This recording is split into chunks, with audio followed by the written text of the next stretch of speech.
Paz e graça, irmãos. Vamos dar continuidade à jornada de leitura.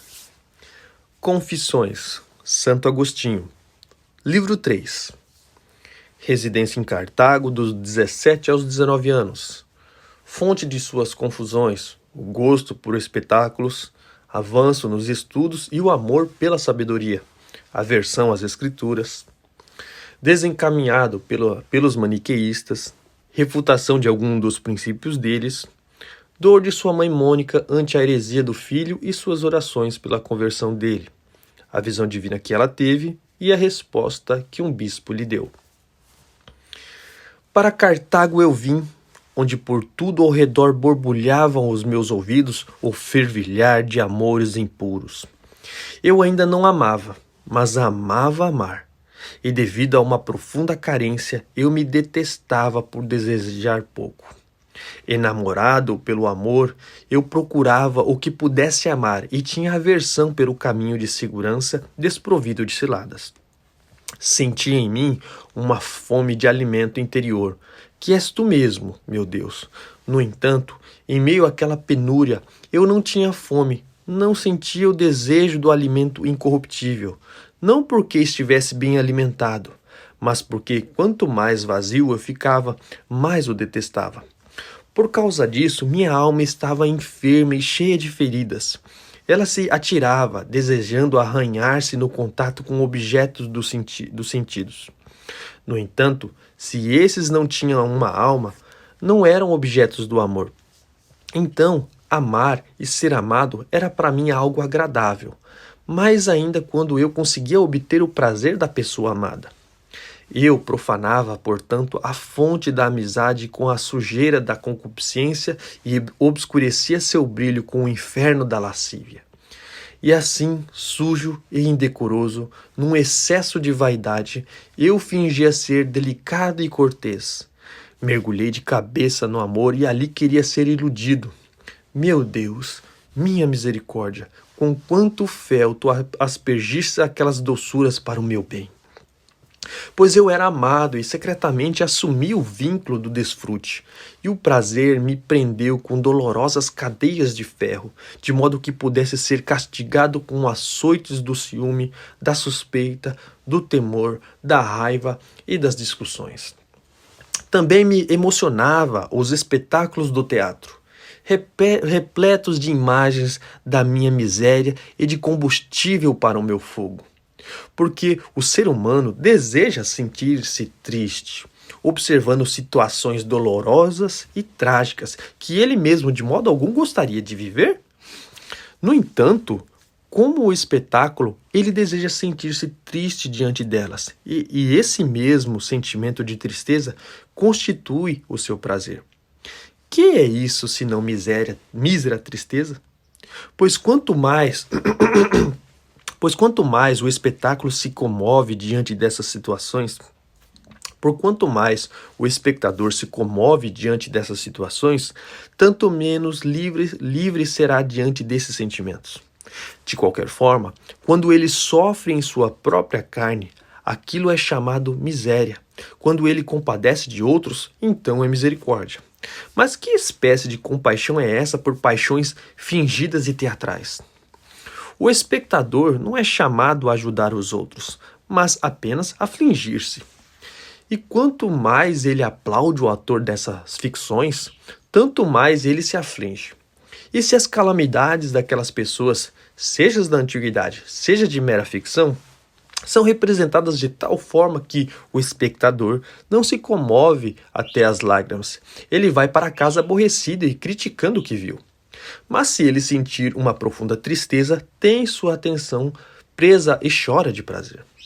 Será então que a tristeza é amada demais? Realmente todo mundo deseja a alegria. Ou será que, embora ninguém goste de se sentir infeliz, as pessoas têm prazer em serem misericordiosas? Será que as tristezas são amadas pelo simples fato de não poderem ser desprovidas de paixão? Isso também brota daquela veia da amizade. Mas para onde conduz esse canal? Para onde flui? Por que se precipita naquele torrencial abismo?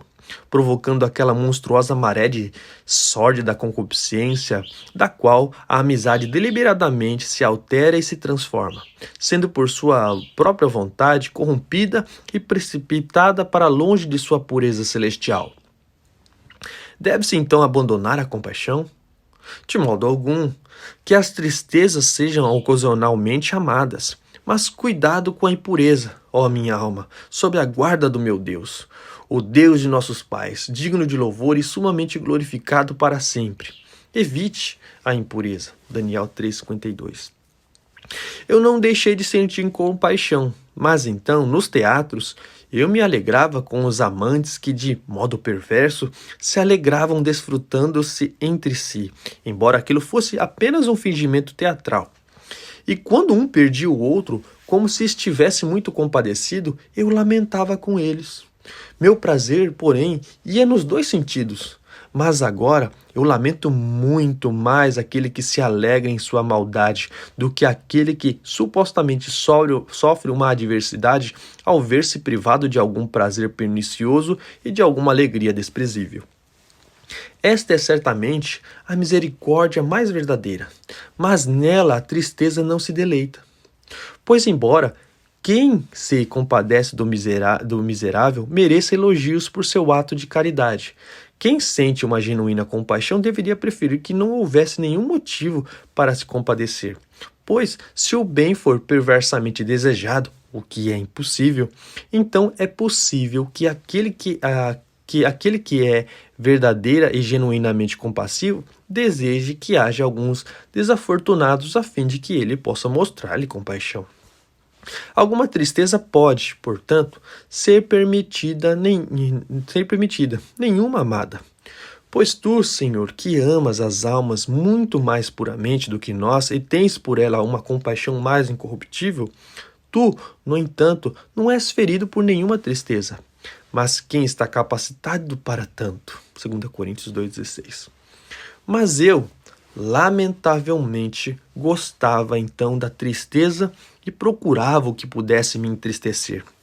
Naquela época, na tristeza imaginária de outro, a representação teatral que mais me agradava e me atraía de modo irresistível era a que me arrancava lágrimas.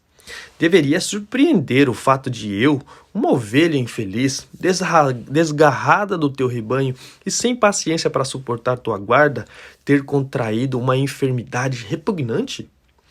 E daí meu gosto pelo sofrimento, não daquele que me atingisse profundamente, pois eu não gostava de sofrer o que gostava de contemplar.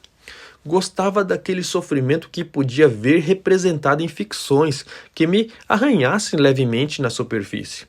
Aquele sofrimento que, como acontece em casos de arranhões de unhas envenenadas, era seguido por inchaços inflamados, abscessos e feridas purulentas.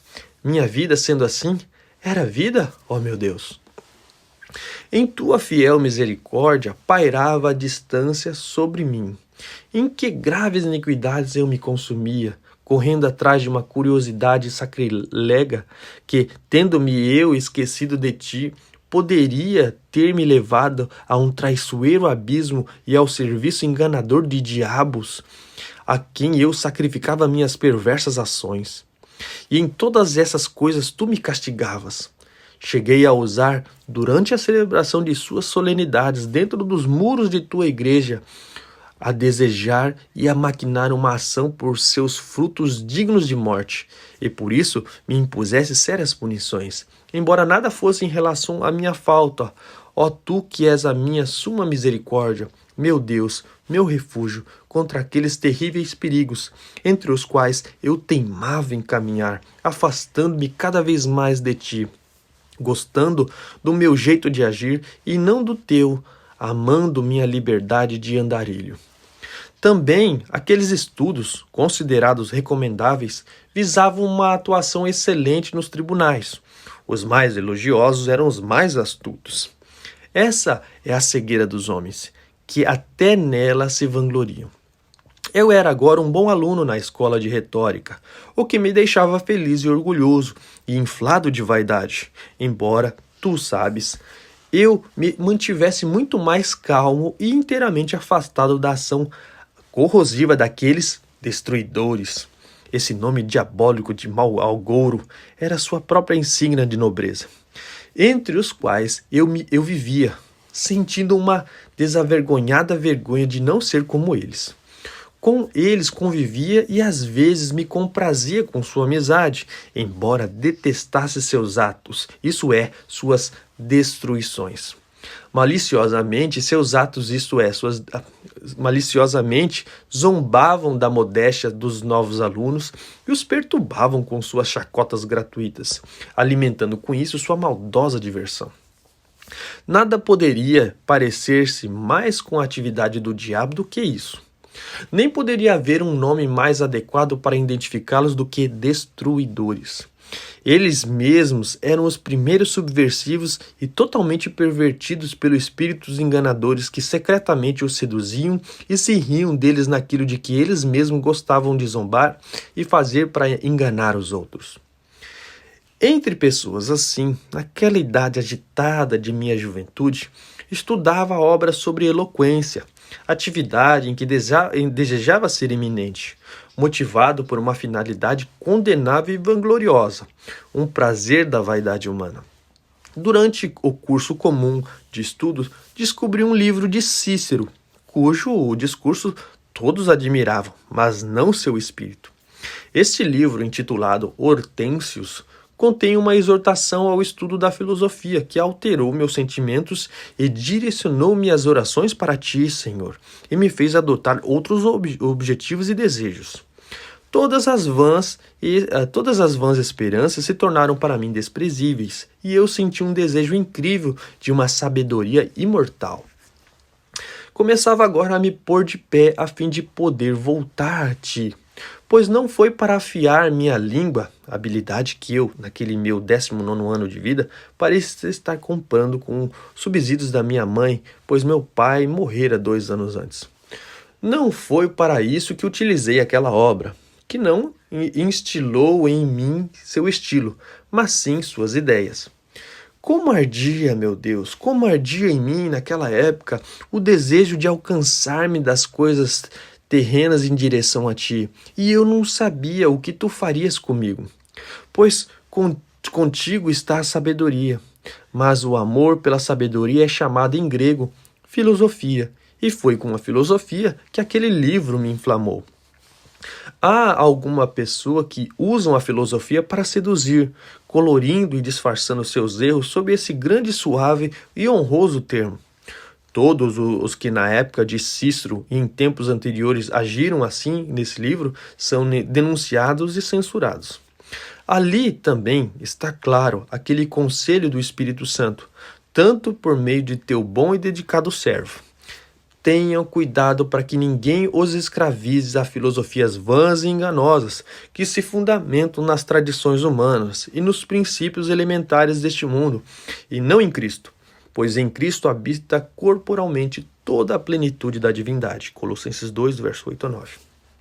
E, uma vez que naquele tempo, tu, ó luz do meu coração, o sabes, eu desconheci os escritos do apóstolo Paulo, encantei-me com aquela exortação de Cícero, mas só na medida em que ela me despertou, entusiasmou, inflamou para amar, buscar, conseguir, adotar e abraçar não esta ou aquela seita, mas a sabedoria em si, o que quer que ela fosse.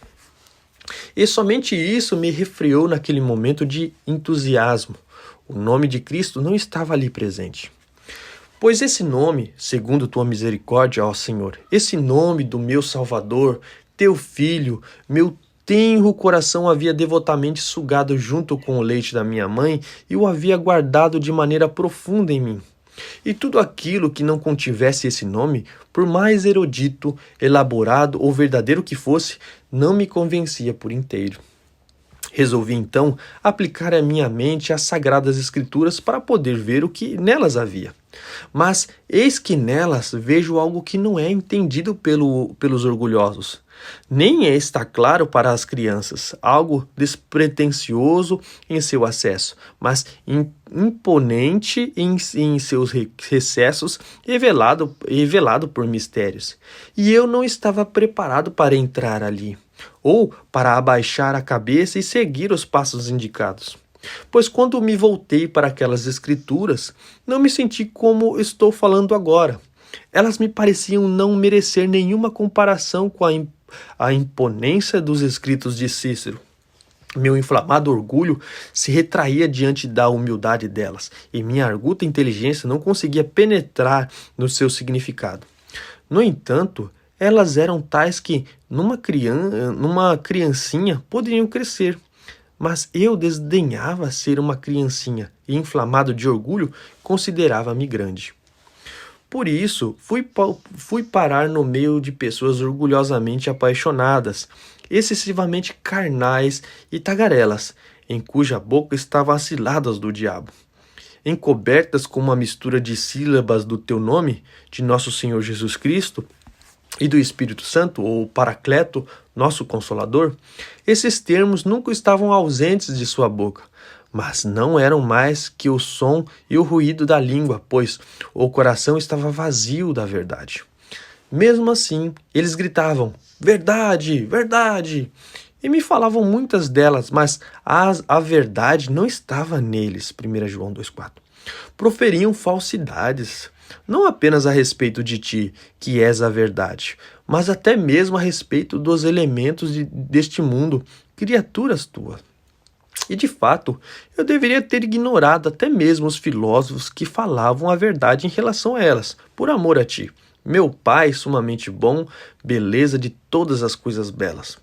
Ó verdade, verdade, com quanta intimidade mesmo então a essência da minha alma suspirava por ti, quando eles com frequência e de diversas maneiras, usando muitos alentados volumes, ecoavam a ti, ainda que aquilo fosse apenas um eco.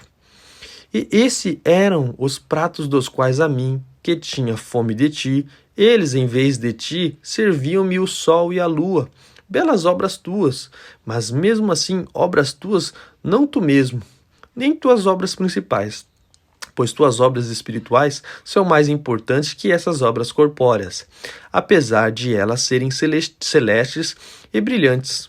Mas eu não estava sedento nem mesmo dessas tuas obras principais, mas sim de ti mesmo, da verdade, tu que és o Pai das luzes que não muda como sombras inconstantes. Tiago 1,17. Naqueles pratos, porém, eles sempre me serviam coisas cintilantes, que enganam os olhos de nossa mente. Melhor que amá-las seria amar o próprio sol, que pelo menos é real para a nossa vista. Todavia, sendo que eu pensava que elas fossem tu, delas me alimentava, não avidamente, não percebia nelas o sabor que tu tens, pois tu não eras essas fantasias ocas, e eu não me sentia nutrido por elas, senti-me, sobretudo, exausto. Nos sonhos, o alimento se parece muito com o alimento do estado de vigília. Mas os que dormem não se alimentam de nada, pois estão dormindo. Aqueles alimentos, no entanto, em nada se pareciam contigo, com o que tu agora me dissestes. Eram fantasias corpóreas, corpos falsos, e esses corpos verdadeiros, celestes ou terrestres, são muito mais evidentes do que aqueles. Estas são coisas que as feras e os pássaros discernem tão bem quanto a nós, e elas são mais evidentes do que quando as imaginamos. E nós a imaginamos como mais seguras do que, por meio delas, conjecturamos outros corpos mais vastos e infinitos desprovidos de uma forma concreta de ser. Dessas cascas vazias eu não me alimentava, e elas não me alimentavam. Mas tu, amor de minha alma, por quem meus olhos fraquejam de tanto esperar. Salmo 69:3. Para que possa me fortalecer, não és nem os corpos que vemos, embora eles estejam no céu, nem aqueles que lá não vemos. Pois tu os criastes e nem os contam entre tuas maiores obras. Quão longe então tu está dessas minhas fantasias de corpos inexistentes. As imagens dos corpos que existem são mais evidentes até do que os corpos em si mesmos, mas que não são o que tu és. Não, não são nem mesmo a alma, que é a vida dos corpos. Portanto, se assim é, melhor e mais segura é a vida dos corpos do que os corpos. Mas tu és a vida das almas, a vida das vidas, tendo vida em ti mesmo. E tu não mudas, vida da minha alma. Onde estava tu em relação a mim, e a que distância? Muito longe eu andava de ti, sem ter acesso nem mesmo às cascas com que eu alimentava os porcos. Pois muito melhores são as fábulas dos poetas e gramáticos do que esses embustes. Os versos e poemas e o voo de Medeia são realmente mais úteis do que os 5 elementos dos homens disfarçados de várias maneiras, correspondendo a 5 antros de trevas, que não têm ser, mas destroem quem neles crê. Pois os versos e poemas eu posso transformar em verdadeiro alimento, e o voo de Medeia, embora o cantasse, eu nele não acreditava, embora o ouvisse cantando nele, e nele eu não acreditava, mas naquelas coisas perversas eu de fato acreditava. Ai de mim, ai de mim! Quantos degraus desci para chegar às profundezas da sepultura? Provérbios 9:18. Labutando e lutando por falta da verdade, pois eu te procurava, meu Deus. A ti que compadeces de mim, confesso, eu ainda não estava arrependido. Não de acordo com o entendimento da inteligência, na qual tu quisesses que eu superasse os animais, mas de acordo com o sentimento da carne, tu eras mais íntimo de mim do que a minha parte mais íntima, e estava acima da parte mais alta do meu ser. Encontrei, por acaso, aquela ousada mulher, insensatez e ignorância, que Salomão representa sentada junto à porta, dizendo: a água roubada é doce e o pão que se come escondido é saboroso. Ela me seduziu, porque encontrou minha alma fora de casa, exposta aos olhos dos sentidos, ruminando o que eu havia devorado. A não ser que seja isso, eu realmente não sei o que é. Fui persuadido, por assim dizer, pela agudeza da inteligência e concordar com enganadores insensatos, quando me perguntaram: onde está o mal? Deus está preso a uma forma corpórea com cabelos e unhas? Devem ser considerados virtuosos que tiveram muitas esposas ao mesmo tempo, cometerem assassinatos e sacrificaram criaturas vivas? Conferir 1 Reis 18:40. Diante dessas perguntas, eu, em minha ignorância, me sentia muito angustiado e afastando-me da verdade. Tinha a impressão de estar indo na direção dela, porque ainda não sabia que o mal nada mais era do que a privação do bem, até que uma coisa deixa completamente de existir. Como eu poderia ver isso, se a visão de meus olhos atingia apenas corpos e a visão da minha mente apenas um fantasma? E eu não sabia que Deus é espírito, João 4:24. Não alguém que tenha partes dotadas de comprimento e largura, ou cujo ser tivesse uma massa, pois toda massa é menor em uma de suas partes do que no seu todo. E se ela for infinita, deve ser menor naquela parte que é definida por certo espaço do que em sua infinitude. E assim, não está totalmente em toda parte, como o Espírito, como Deus. E o que deveria ser em nós aquilo que nos fazia semelhante a Deus? Aquilo que as Escrituras podiam corretamente dizer que fora criado à imagem de Deus. Gênesis 1:27. Eu de todo o ignorava.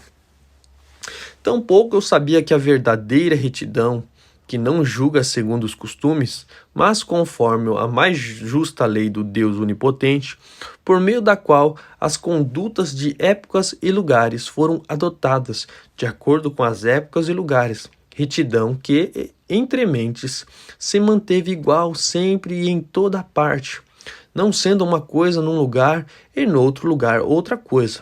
de acordo com a qual Abraão, Isaque, Jacó, Moisés e Davi foram justos, como todos aqueles elogiados pela boca de Deus.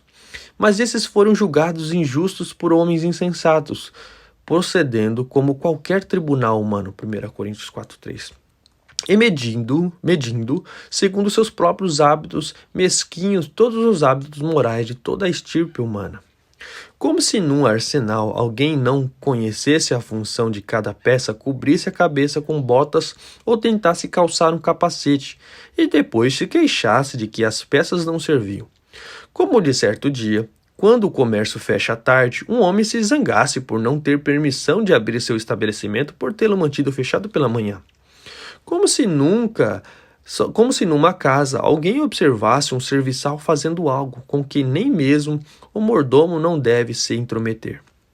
Ou constante algo que é permitido na rua, mas proibido na sala de jantar.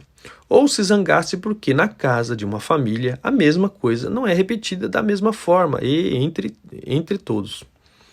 Exatamente assim são os que queixam depois de ouvir falar de algo que era lícito para homens justos de outra hora e hoje não é mais.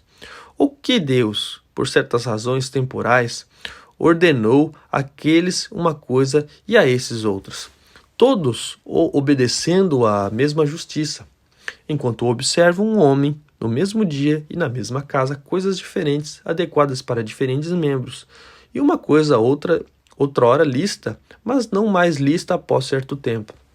Num canto, permitida e até imposta, mas em outro canto, com justiça proibida e punida. A justiça por isso, variável ou mutável?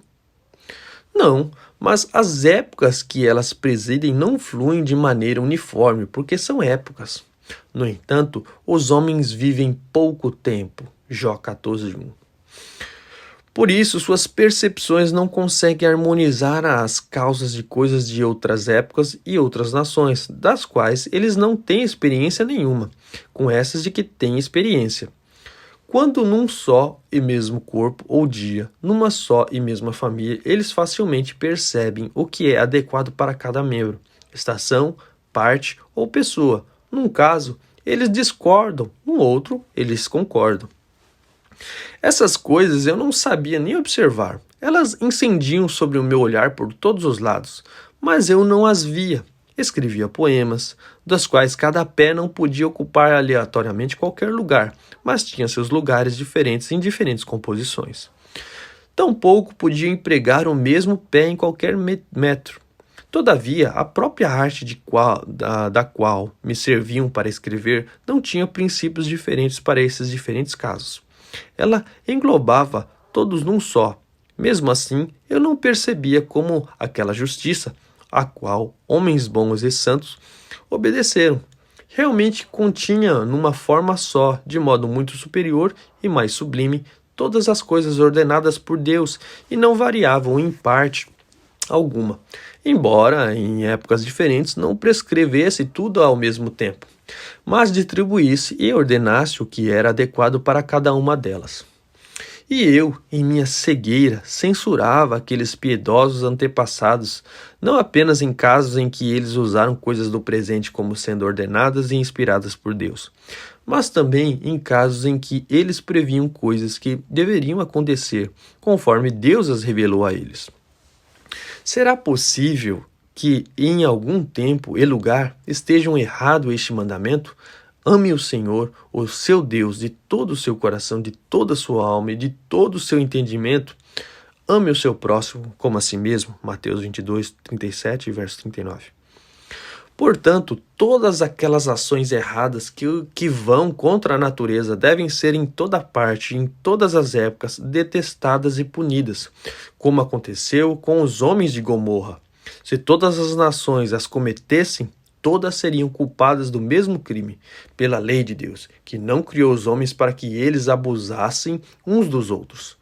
Pois até mesmo aquela permuta que deve existir entre Deus e nós é violada quando a própria natureza da qual ele é o autor é manchada pela perversão da concupiscência.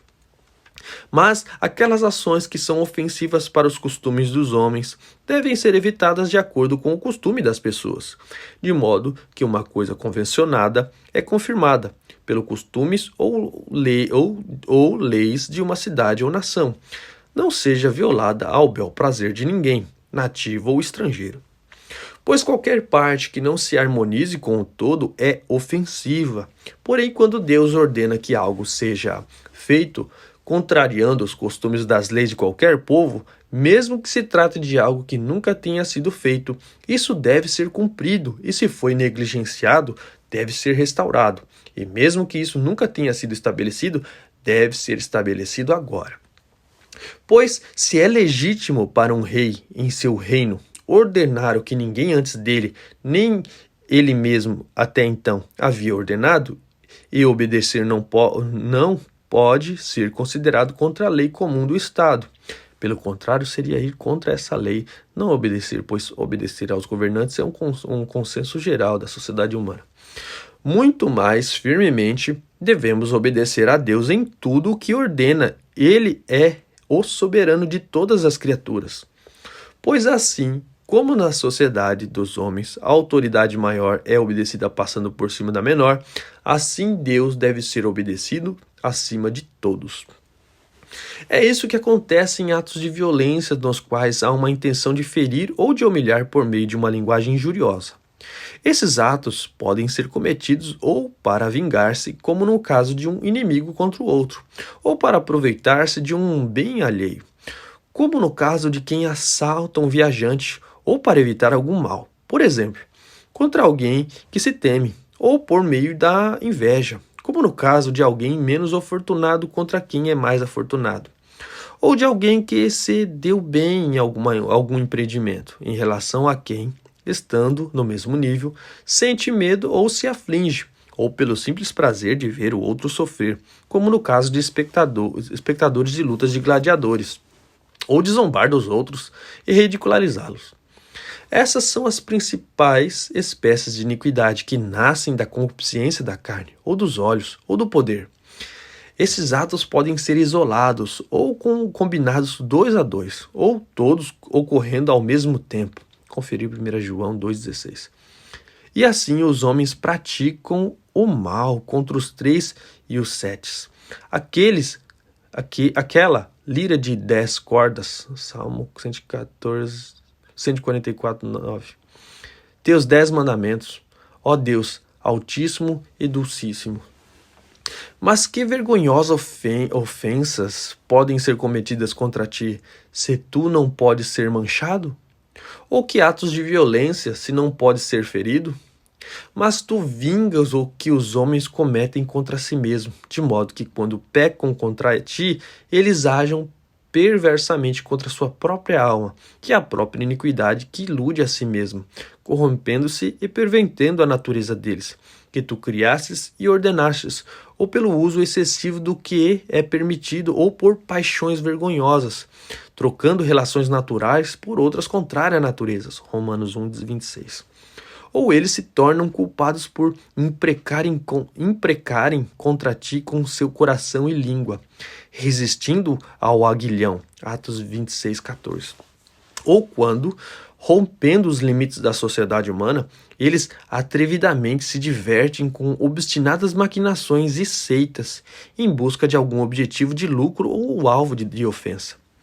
E essas coisas são praticadas quando tu és abandonado, ó fonte de vida, que és o único criador e governador do universo, e por um teimoso orgulho, qualquer coisa falsa é escolhida e amada. Assim então, por meio de uma humilde devoção, nós retornamos a ti, e tu nos purifica de nossos maus hábitos.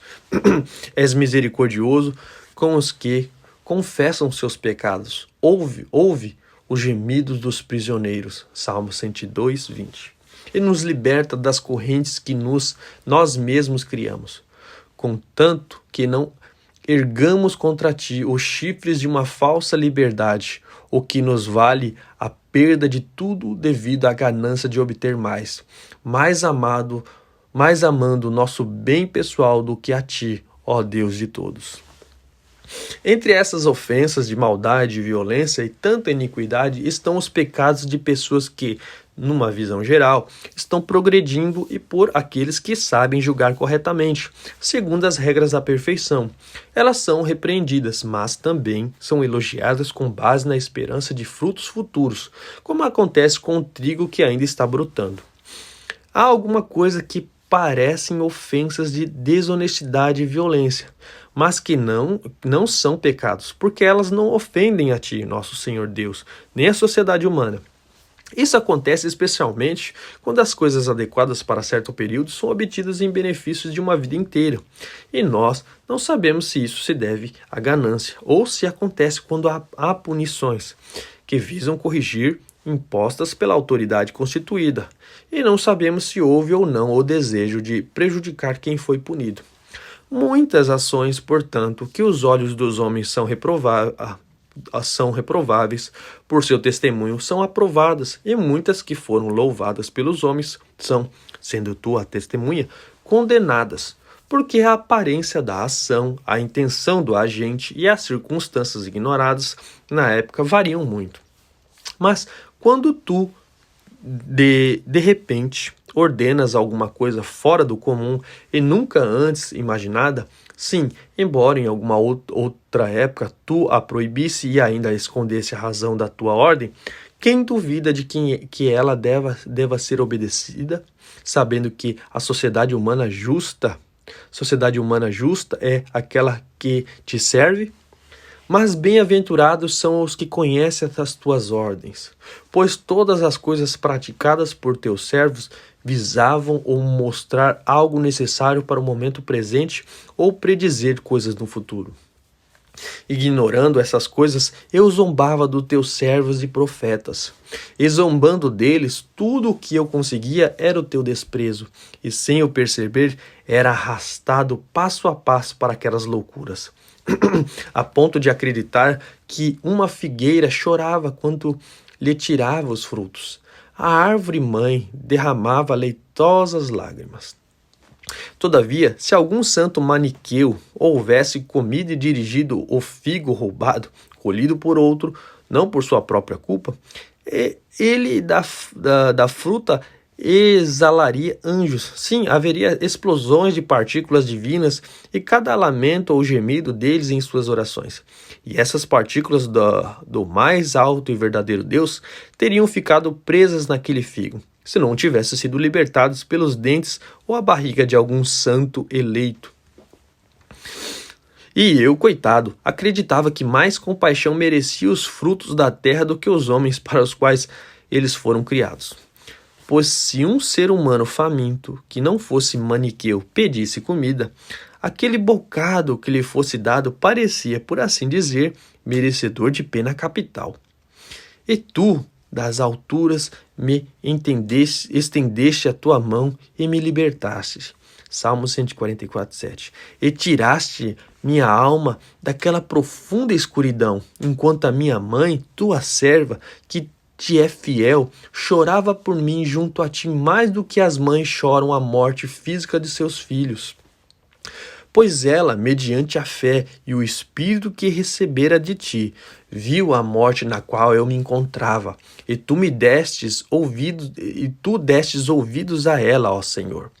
Tu a ouvistes e não a desprezastes, suas lágrimas que, escorrendo, regavam o chão sobre os seus olhos e em qualquer lugar onde ela orasse. Sim, tu a ouvistes. Pois de onde veio aquele sonho com o qual a confrontaste, de modo que ela permitiu que eu morasse com ela e me sentasse com ela à mesma mesa, da qual ela havia começado a se afastar, por sua aversão e nojo às blasfêmias do meu erro? Pois ela se viu a si mesma, seguindo uma trilha rígida de fé, e viu um brilhante jovem que, alegre e sorridente, se aproximava dela, enquanto ela se afligia e se sentia oprimida pela dor. Mas ele, desejando instruí-la como o jovem costuma fazer e não ser instruído, quis saber quais eram as causas de sua dor e lágrimas constantes. Ela respondeu que chorava minha perdição, E o jovem pediu-lhe que se acalmasse e se desse por satisfeita. Depois disse-lhe para olhar e observar que lá onde ela estava, lá também estava eu. E quando ela olhou, viu-me seguindo a mesma trilha de fé. Onde veio isso, se não foi do fato de teus ouvidos estarem inclinados para o coração dela? Ó, tu, Deus onipotente, que cuida de cada um de nós, como se cada um fosse o único, e assim ages com todos, como se todos fossem apenas um. De onde também veio este fato de quando ela me contou sua visão? E eu tentei distorcer seu significado dizendo que ela não devia perder esperança de um dia vir a ser o que era.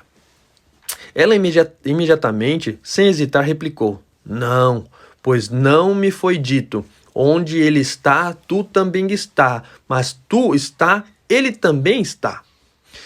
Eu te confesso, ó Senhor, que de acordo com o que lembro melhor, e muitas vezes tenho falado disso, aquela tua resposta por meio de minha mãe acordada, o fato de ela não ficar perplexa diante da plausibilidade de minha falsa interpretação e de ter tão rapidamente visto o que se devia ver, e eu certamente não o havia percebido antes em sua resposta. Naquele exato momento, me impressionou mais do que o próprio sonho. Me vaticinou uma grande alegria para consolo daquela santa mulher em sua aflição presente.